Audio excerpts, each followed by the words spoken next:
All right, welcome into the Five Guys on the Five Reasons YouTube channel. I'm Ethan Skolnick. You can follow me at Ethan J. Skolnick and at Five Reasons Sports. We got Alex Donno. You can find him at Alex Donno. We're going to do some heat today. Before we do, we're sponsored by Prize Picks. Use the code 5 FIVE. Put down $5. You'll get an additional $50 to play. Of course, you can play the NBA once the season starts right now. Of course, NFL, NHL, and the other sports. Take 2 to 4 players across the sports, pair them together, and set your lineup. That's basically how this works now, and it is legal in the state of Florida. But again, the key is to use the code 5 FIVE. So go to prizepicks.com, use that code FIVE, put down $5, and they'll give you 50 to play. All right, I've been on a hiatus for the last 24 hours. I haven't gotten a chance, Alex, to comment on the game, the Heat preseason game on Sunday, because there was no Dolphin game, was no Hurricane game. We're back into more of a normal sports season coming up this week.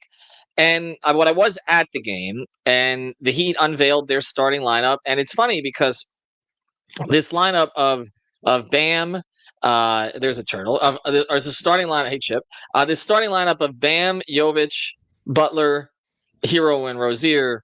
Like, we talk about it, I think sometimes like, okay, this was sort of the clear starting lineup that they were going to use, and we've been basically predicting this, and yet this starting lineup did not play a minute together last year. Yep. Because by the time that Jovic got in the starting lineup, either Rozier or Herro was hurt. And the Heat leaned into this from the very beginning of camp. I was told there were only 2 definite starters coming into training camp, and then a week later they basically named 4 starters, and then it became clear that Jovic was going to be the 5th. So I'll just ask you this, and then I'll get into some of my observations from Sunday.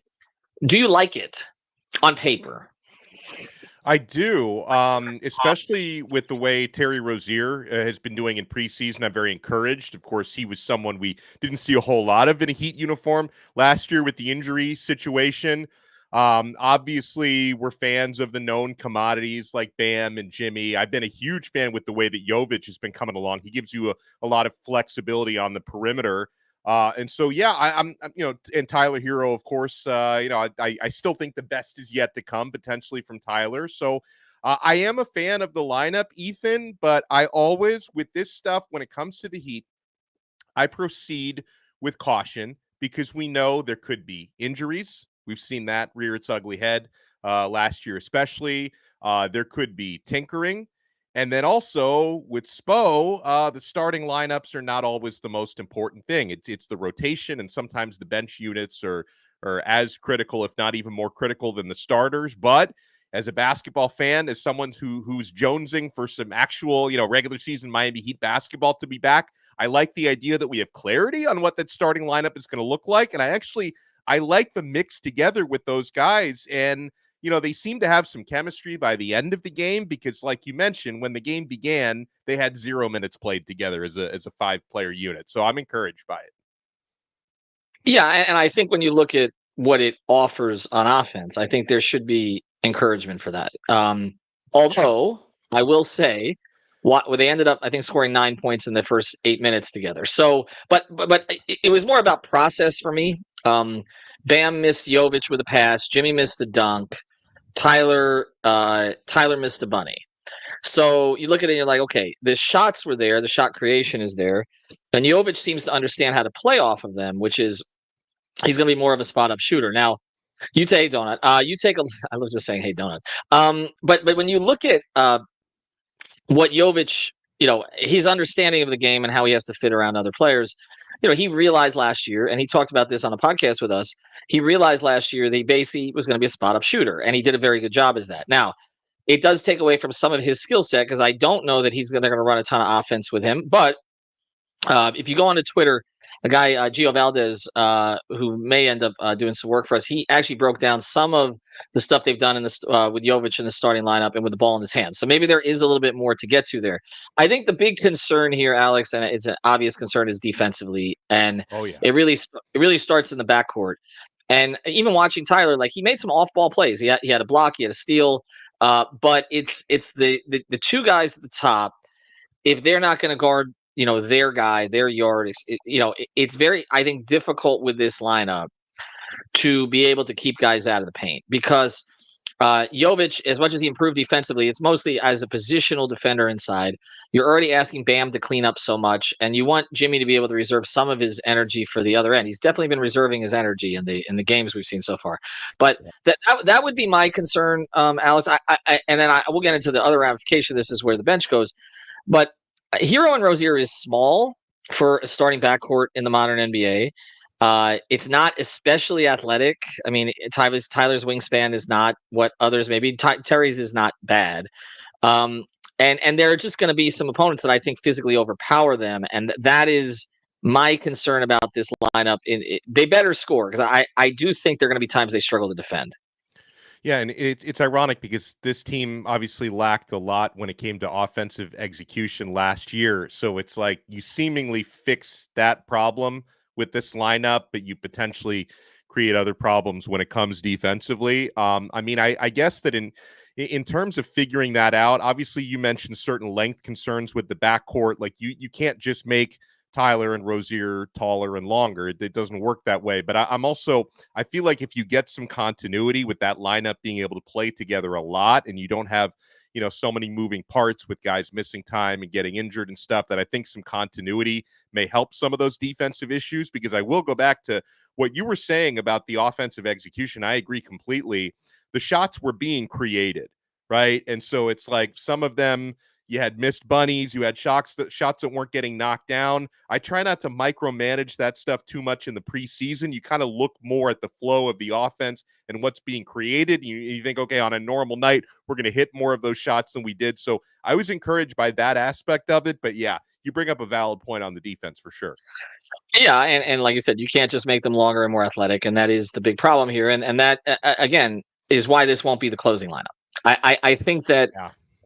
Jovic wants to close because he wants to sort of prove to himself, prove that he can do it in those minutes.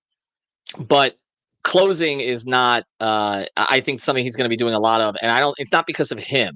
I think it's because if you're going to close with Rozier and Herro, you have to have another pure defender in that lineup. And that's why I think it's going to end up being Highsmith, or in certain situations, Jaquez, if he can pick up some of those assignments. So that's my thing. Is I don't think the closing lineup is more important. Ultimately, we talk about the starting lineup all the time. This team's going to be in a lot of close games. I mean, even the preseason game, they ended up in a clutch game. They're going to end up in clutch games all the time. It's just what they coach to. It's where things go. It is because they tend to lean more defense than offense, and the scores stay lower. The game stays closer. But I think ultimately you're going to see Highsmith and closing until Jaquez is ready to do it consistently. Yeah. And I think the thing that is going to be interesting is like how long. I think they'll stay with Herro and Rozier as starters for a decent period of time here.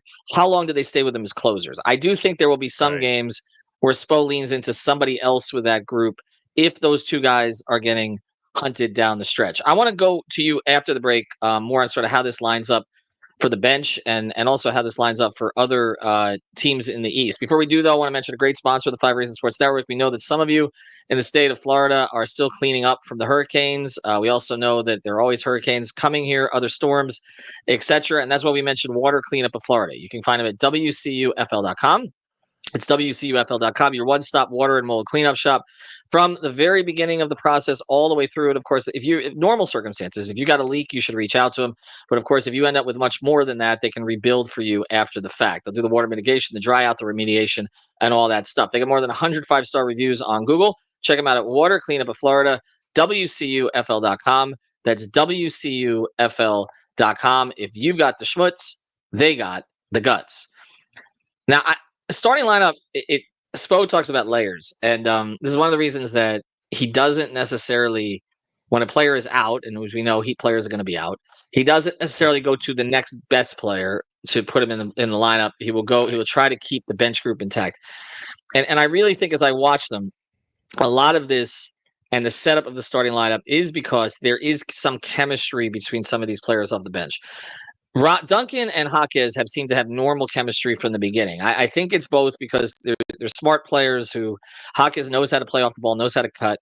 I saw this in the game the other day. They had a couple of their strongest runs in the game with both Duncan and Jaquez in there. Highsmith provides a defender in there.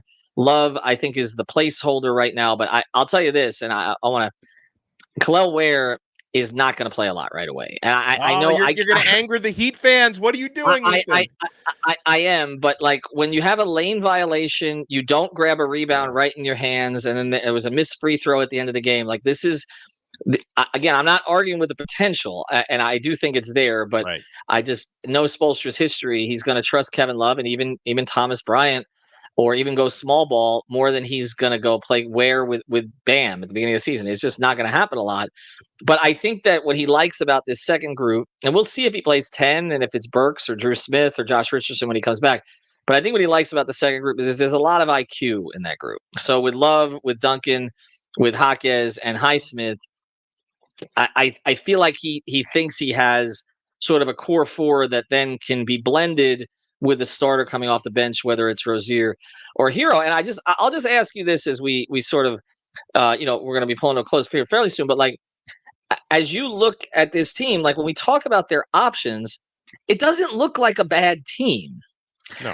It looks like there were some uncomfortable fits, but this is on paper like they have playable players. I mean, as you've seen them this preseason, I say 45 to 47 wins unless they pivot and trade Jimmy and all this kind of stuff. Does that still seem about right?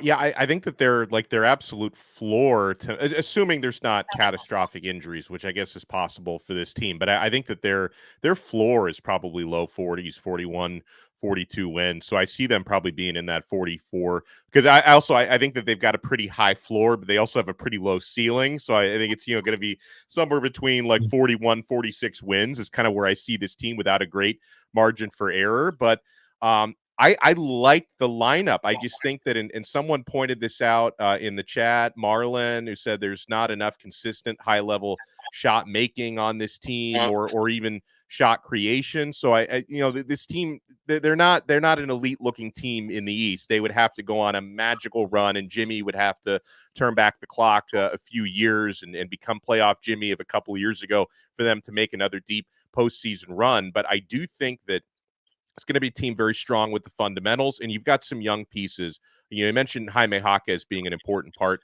of that second unit. I mean, I am so thrilled with the way he already developed in his first season, and that's a player, again, with a really high floor for a rookie. I'm wondering how high the ceiling is for Jaquez, but I think we're going to see him get closer to that this year. I love the way Duncan Robinson's played for the last couple of years, so there's not going to be much of a let-off. I mean, when you have when the starters are resting in games, or if Jimmy has to miss some time this year, like this team's not going to drop off a whole lot. Ethan, I like the depth there.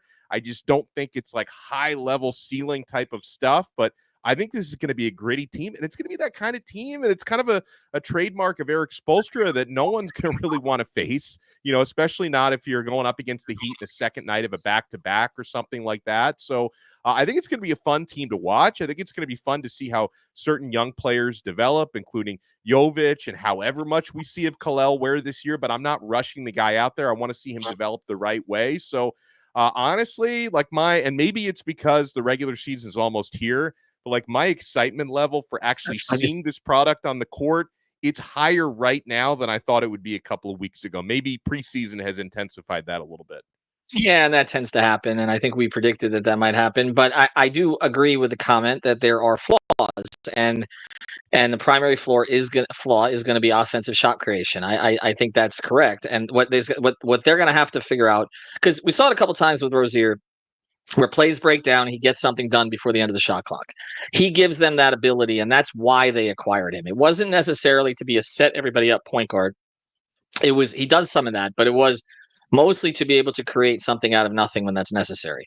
And I think they'll get that. But if you have too much of that, and you've got Jimmy doing his thing and kind of pounding the ball, and if Bam is not really stretching the floor, not going to the post, and it's just about the mid-range game, and you've got Tyler, taking sort of bad end of shot clock or early shot clock shots, then this is not going to work. Like that, this really is. It is, and I've said this, read it. This is a tough coaching job for Erik Spoelstra. It's not like he doesn't have pieces, but he does not have pieces that fit perfectly.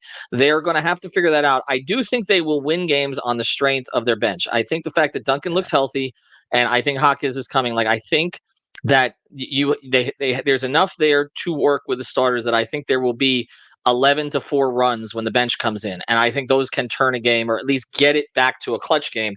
But then once it's a clutch game, that's where they're going to have to execute on both ends. And particularly, that's when it becomes complicated if teams are hunting Herro and Rozier, or there's too much one-on-one play or any of that. So as predicted, as we thought, people are starting to get a little bit more optimistic about them. But Spoelstra's got a lot of work on his hands. All right, Thursday, we're going to talk football. We'll do some Dolphins on Thursday. Of course, they're returning on Sunday against the Colts. We appreciate our sponsors, Prize Picks. Use the code 5, FIVE. And also water cleanup of Florida, WCUFL.com. Have a good one, Alex, and to our audience. Thank you. See ya.